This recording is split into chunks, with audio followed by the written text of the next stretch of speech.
တနည်းမှာတော့ဒိုရမွန်အိတ်နေတဲ့အချိန်ဘလက်ဟိုတစ်ခုပေါ်လာပြီးအမည်မသိတခုတယောက်ကဒိုရမွန်ရဲ့အလွန်ရေးကြီးတဲ့ခေါင်းလောင်းကိုခိုးသွားခဲ့ပါတယ်။အဲ့ဒီခေါင်းလောင်းကဒိုရမွန်အတွက်အမတ်တရားတွေအပြည့်ပါတဲ့ပစ္စည်းဖြစ်ပြီးပျောက်သွားတာနဲ့ဒိုရမွန်ကကြောင်စဲတွေတဖြည်းဖြည်းပြန်ပေါ်လာခဲ့ပါတော့တယ်။အဲ့ဒီလိုနဲ့နိုဘီတာကရှာလော့ဟုံးစုံတော်ဝစ်စုံဆိုတဲ့ကိရိယာတွေသုံးပြီးတခိုးကိုစုံစမ်းဖို့လုပ်ပါတော့တယ်။စီးတန်ကတော့မော်လိုက်တဲ့အခါဘူပေါင်းတွေထွက်လာပြီးတဲအခန်းကိုအလွယ်တကူရှာဖွေနိုင်ပါတယ်။လက်ကင်တုတ်ကတော့မြေပြင်ပေါ်ထောက်ပြီးတခိုးရှိတဲ့နေရာကိုညွှန်ပြမှာဖြစ်ပါတယ်။အထုပ်ကတော့တခိုးဘဒုဆိုတာကိုတွေးခေါ်နိုင်မှာဖြစ်ပြီးမမ်မလူကတော့တခိုးရှိတဲ့တီနီယာကိုပြပေးမှာပဲဖြစ်ပါတယ်။အဲ့ဒီနောက်မမ်မလူကိုတုံးပြီးရှာလိုက်တဲ့အခါ22ရာစုက Secret Gadget Museum လို့ခေါ်တဲ့ပြတိုက်တစ်ခုပေါ်လာခဲ့ပါတယ်။အဲ့ဒီပြတိုက်ဟာဒိုရမွန်ရဲ့ကိရိယာတွေကိုတစုတစည်းရဲ့ပြထားတဲ့နေရာလည်းဖြစ်ပါတယ်။အဲ့ဒီနောက်ဒိုရမွန်ရဲ့ညီမဒိုရမီကိုအကျိုးအကြောင်းပြောပြကဒိုရမီကပြတိုက်ကိုသွားလို့ရမယ်လက်မှတ်ထုတ်ပေးလိုက်ပါတယ်။နိုဘီတာကရှီဇူကာကိုပါခေါ်သွားဖို့လုပ်တဲ့အချိန်ဂျိုင်ယန်နဲ့ဆူနီတို့လည်းရှိနေပါတယ်။ဒါကြောင့်နိုဘီတာ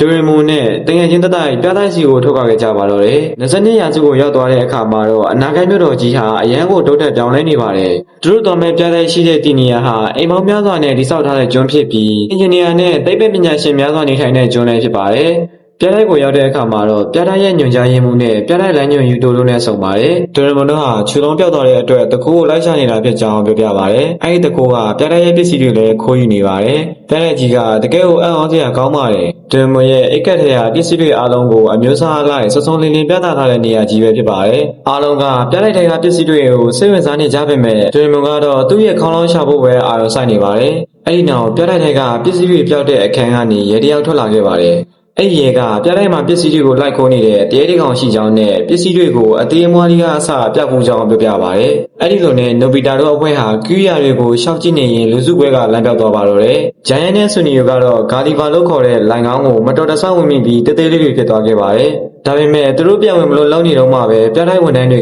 ပြင်မိုးယူသွားပါတော့တယ်။အဲ့ဒီနောက်ဒိုရမွန်နဲ့နိုဘီတာတို့ဟာဂျိုင်ယန်နဲ့ဆူနီယိုတို့ကိုရှာနေပါတယ်။တကယ်တော့ဂျိုင်ယန်နဲ့ဆူနီယိုတို့ဟာအမိုက်သိမ်းစရုပ်လိုက်သိမ်းနေလို့ပြေးနေရတာပဲဖြစ်ပါတယ်။နိုဘီတာဒိုရမွန်နဲ့ရှီဇူကာတို့ဟာလိုက်ရှာနေရင်ပြတိုက်တစ်ခုလုံးကိုစွန့်ရင်ပေးနေတဲ့ပင်မစွမ်းအားဆက်ကိုရောက်လာခဲ့ကြပါတော့တယ်။အဲ့ဒီလိုနဲ့ညွှန်ကြားရေးမှူးကရောက်လာကဒီဆက်ကြီးရဲ့အကြောင်းကိုရှင်းပြပါတယ်။အဲ့ဒီဆက်ကိုဒေါက်တာဟတ်တန်နဲ့ဒေါက်တာပက်ပရာတို့ကတီထွင်ခဲ့တာဖြစ်ပါတယ်။ဒေါက်တာပက်ပရာဟာအမားကြီးတစ်ခုကိုလုပ်မိလိုက်ပါတယ်။အဲ့ဒီအမားကြောင့်အစပိုင်းမှာထိန်းချုပ်လို့မရတော့ပဲပြတိုက်တစ်ခုလုံးပျက်စီးလို့နေပါဖြစ်ခဲ့ပြီးနောက်ပိုင်းမှာထိန်းချုပ်လို့ရသွားခဲ့ပေမဲ့ဒေါက်တာပက်ပရာကတော့ကျွန်းပေါ်မှာအခြေချခွင့်ပိတ်ပင်ခံလိုက်ရပြီးတသက်တာနေထောက်ခံလိုက်ရပါတော့တယ်။အဲ့ဒီနောက်ဒေါက်တာဟတ်တန်ကတယောက်တည်းစမ်းသပ်မှုတွေလုပ်ခဲ့ပြီးအခုလိုပင်မဆက်ကိုတီထွင်နိုင်ခဲ့တာဖြစ်ပါတယ်။အခုလက်ရှိမှာတော့ဒေါက်တာပက်ပရာဟာပြတိုက်ရဲ့လမ်းပြလေးယူတိုတို့မောင်နှမနဲ့အတူပြတိုက်ရဲ့နေရောက်ခန်းထဲမှာပုံဖို့နေရတာဖြစ်ပါတယ်။အဲ့ဒီနောက်ပြတိုက်ပိတ်တော့မှာဖြစ်တဲ့အတွက်သူတို့အားလုံးကိုယူတိုကသူ့အိမ်ကိုခေါ်လာခဲ့ပါတယ်။အဲ့ဒီနောက်သူတီထွင်ထားတဲ့အကောင့်လေးနဲ့မိတ်ဆက်ပေးပါတယ်။ယူတိုဟာပစ္စည်းအသစ်တွေကိုတီထွင်ရတာဝါသနာပါပေမဲ့သူတီထွင်တဲ့မြကအ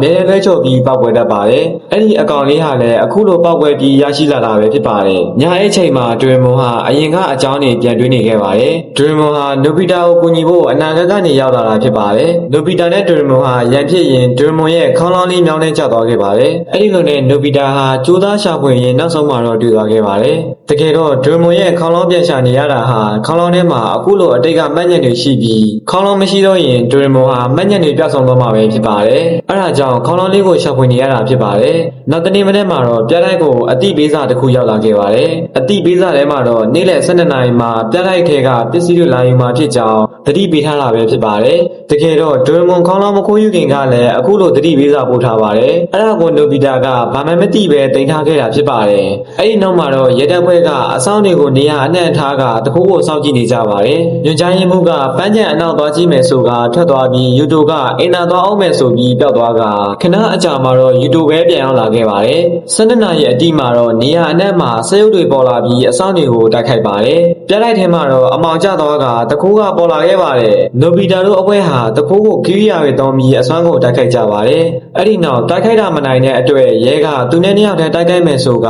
တခိုးနဲ့နှစ်ယောက်သားတိုက်ပွဲစတင်ကြပါတော့တယ်။အဲ့ဒီနောက်ကိရိယာတွေတစ်ခုပြီးတစ်ခုထုတ်ကပြန်ဆိုင်နေကြပါတယ်။နိုဘီတာတို့ကတော့တိုက်ပွဲကိုနားမလဲစွာနဲ့ကြီးနေကြပါတယ်။တခိုးကကိရိယာပေါင်းများစွာနဲ့တိုက်ခိုက်ကနောက်ဆုံးမှာတော့ပစ္စည်းတွေခိုးကထွက်ပြေးသွားခဲ့ပါတော့တယ်။တိုက်ပွဲပြီးသွားတဲ့နောက်ညွှန်ကြားရေးမှူးကမော်ပန်းကရောက်လာခဲ့ပါတယ်။ပြတိုက်ကနေစုစုပေါင်းပစ္စည်း6ခုပြတ်သွားခဲ့ပါတယ်။ထူးဆန်းတာကအဲ့ဒီ6ခုလုံးဟာဒေါက်တာပက်ပရာဖန်တီးထားတဲ့ပစ္စည်းတွေပဲဖြစ်ပါတယ်။နိုဘီတာဟာသူ့ရဲ့စုံတော်ပစ္စည်းတွေအသုံးပြုပြီးရှာတဲ့အခါမှာတော့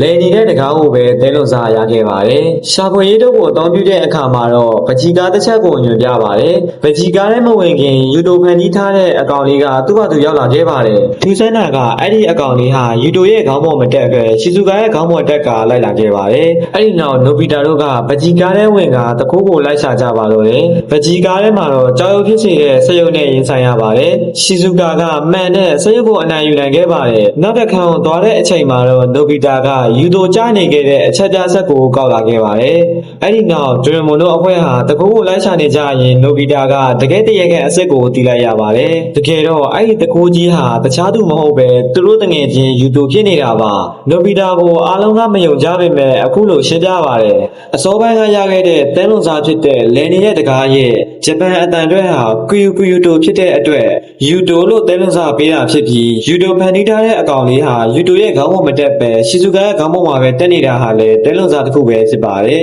နောက်ဆုံးတစ်ခုကတော့နိုဘီတာကောက်ရခဲ့တဲ့အချက်ပြဆက်ကြောင့်ပဲဖြစ်ပါတယ်အချက်ပြဆက်မှာတော့တခိုးကိုယူတိုလို့အချက်ပြနေပါတယ်တကယ်တော့သူတို့နားမှာရှိတဲ့ယူတိုဟာပုံတူပွားထားတဲ့အယုတ်တစ်ခုဖြစ်ပြီးတခိုးကတော့တကယ်ယူတိုပဲဖြစ်ပါတယ်ယူတိုဟာဒေါက်တာပက်ပရာကိုကူညီဖို့အတွက်ဒေါက်တာဟတ်တန်ရဲ့နောက်ဆုံးလက်ရာချစ်တစ်ခုကိုရှာဖွေဖို့အခုလိုတခိုးဟန်ဆောင်ခဲ့တာပါအဲ့ဒီနောက်ဒေါက်တာပက်ပရာကချစ်တွေစုံသွားတဲ့အတွက်သူဖန်တီးထားတဲ့စက်ကိုဖွင့်လိုက်တဲ့အချိန်မှာပဲပြလိုက်တဲ့ကားပစ္စည်းတွေအကုန်ပြဆောင်သွားပါတော့တယ်အဲ့ဒီလိုနဲ့ဒေါက်တာရဲ့နောက်တစ်ခါစံတမ်းမှုဟာကြာရှောင်သွားခဲ့ပါတယ်ကြာရှောင်မှုကြောင့်ပင်မစွမ်းရည်ထိန်းချုပ်တဲ့စနစ်ပျက်စီးသွားခဲ့ပါတော့တယ်ပင်မစွမ်းရည်စက်ကနေပြင်းထန်တဲ့နေစွမ်းရည်ပေါ်လာပြီးထိန်းချုပ်မရပဲပြတဲ့ကြီးတစ်ခုလုံးကိုဝါမြင့်ဖြက်စီးမဲ့အန်နီယန်နဲ့ကြုံရပါတယ်နိုဘီတာတို့အဖွဲ့ဟာယူတိုဖန်တီးထားတဲ့ကိရိယာတွေအသုံးပြုပြီးတားဆီးကြပါတယ်တားဆီးမရတဲ့နောက်ဆုံးမှာတော့ယူတိုဖန်တီးထားတဲ့အကောင်လေးဟာပျက်စီးနေတဲ့စွမ်းရည်အလုံးကြီးကိုစားလိုက်ပါတော့တယ်စွမ်းရည်အလုံးကြီးကိုစားလိုက်နိုင်ပေမဲ့အစားအုံကြီးဟာပြိုကျပျက်စီးလာပါတော့တယ်အဲ့ဒီနောက်ဒရမွန်ကမူလအတိုင်းပြန်ဖြစ်တဲ့ကိရိယာကိုသုံးလိုက်တဲ့အချိန်ယူတိုကလည်းသူ့ရဲ့ကြီးမားစေတဲ့အလင်းရောင်ကိုအချိန်မီသုံးလိုက်နိုင်တာကြောင့်သူတို့ရဲ့အသက်ဘေးကနေလွတ်မြောက်သွားပါတော့တယ်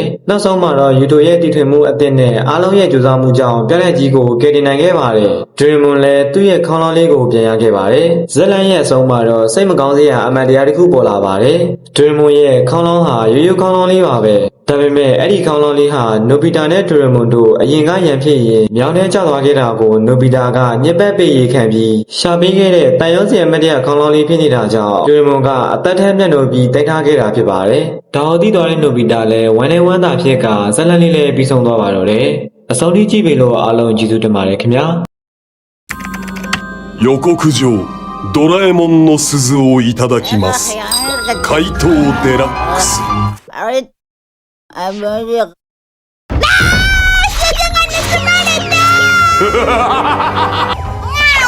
鈴がないとただのドラ猫だなドラえもんの鈴は秘密道具ミュージアムにあるようこそガイドのクルトですこれがどこでもドア第1号さあ行こうすげえここは全ての秘密道具が展示されてるミュージアムだよそっくりだなスネ夫はいチーズ怪盗デラックスだなんということだまた秘密道具が盗まれた今度のはすごいんです完成間近だおじいちゃん誰だキューキューキュードラえもんの鈴を盗んだ怪盗デラックスの正体とはのびびびーんひらめいた僕も死ねて秘密道具を取り戻す大冒険が始まるこれは